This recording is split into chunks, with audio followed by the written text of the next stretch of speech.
Assalamualaikum warahmatullahi wabarakatuh. Perkenalkan, nama saya Anissa Pratama Putri, namun Arjunima, kelas 10 MIPA 4.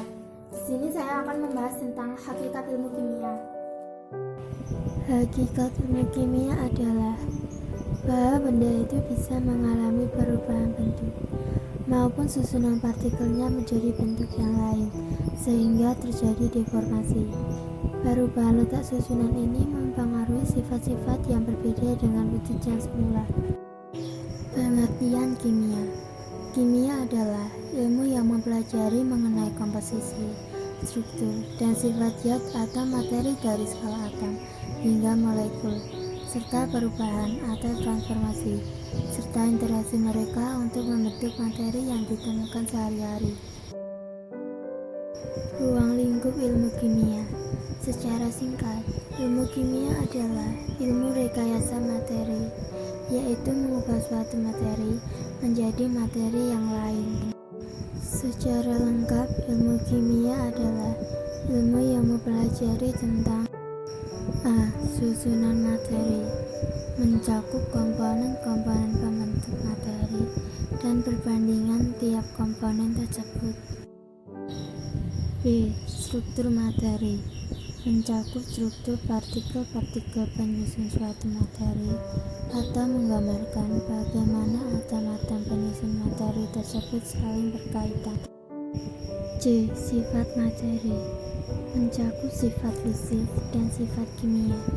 Sifat suatu materi dipengaruhi oleh susunan dan struktur dari materi tersebut.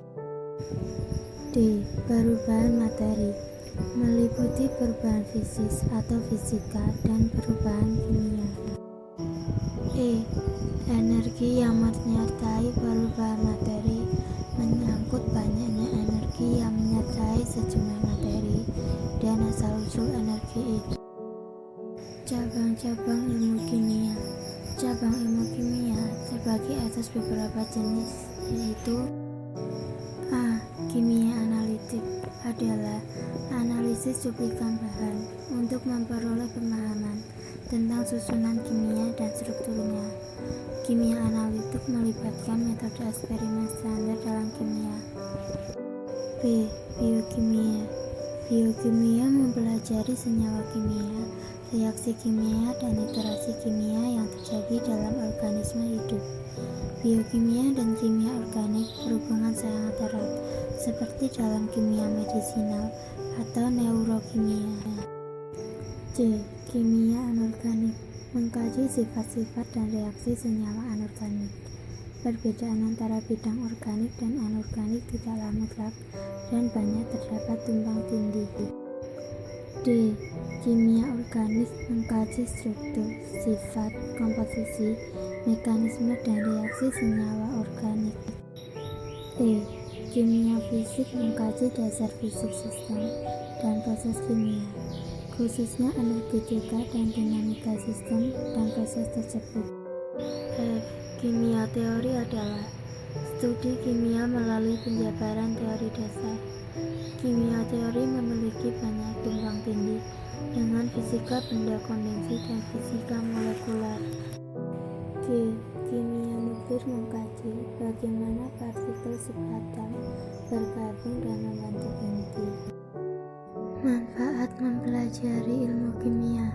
1. Pemahaman kita menjadi lebih baik terhadap alam sekitar dan berbagai proses yang berlangsung di dalamnya.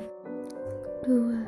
Mempunyai kemampuan untuk mengolah bahan alam menjadi produk yang lebih berguna bagi manusia. 3.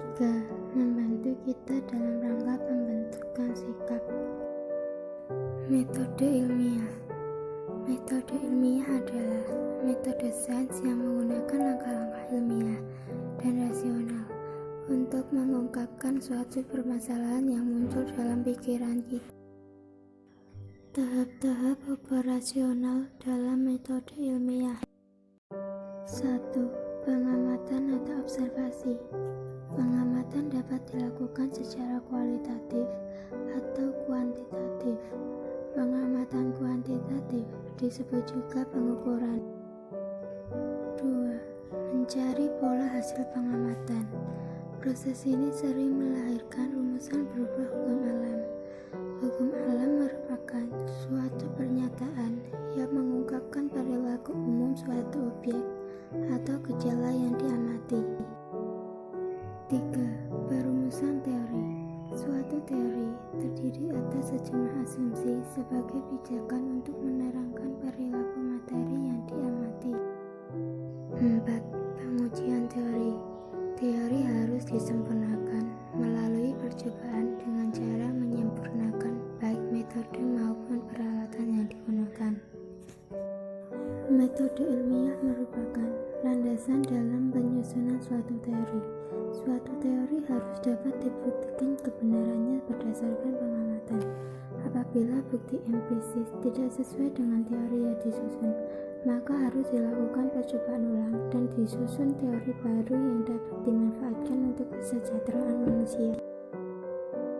Sekian, terima kasih. Wassalamualaikum warahmatullahi wabarakatuh.